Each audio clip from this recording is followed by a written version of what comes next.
Hello everyone, আসসালামু আলাইকুম। কেমন আছেন আপনারা সবাই? তো আজকে আপনাদের সাথে কিছু কথা শেয়ার করার জন্য চলে আসলাম। আমি আসলে একটা নতুন ইউটিউব চ্যানেল খুলেছি। আশা করি আপনারা সবাই আমাকে সাপোর্ট করবেন। আমি সুন্দর সুন্দর ব্লগ নিয়ে আসবো, ঘোরাফেরার ব্লগ, ডেলি ব্লগ।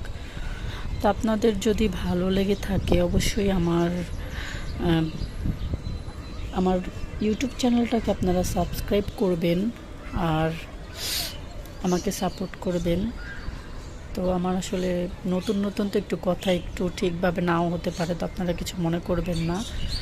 তো এটা হচ্ছে আমার এই যে বাইরের পরিবেশ, আমার বাসার নিচে খুব ভালো লাগে। আমি বিকাল হলে এখানে বসে থাকি, আমার কাছে খুবই ভালো লাগে। তো দেখুন আপনারা কত সুন্দর ভিউ। তো আজকের মতন আমি ভিডিওটি এখানেই শেষ করছি। তো সবাই ভালো থাকবেন, আল্লাহ হাফেজ। আর আমার জন্য অবশ্যই দোয়া করবেন, আর আমার হাজব্যান্ড একটু অসুস্থ, তার জন্য একটু দোয়া করবেন। তো ভালো থাকবেন সবাই।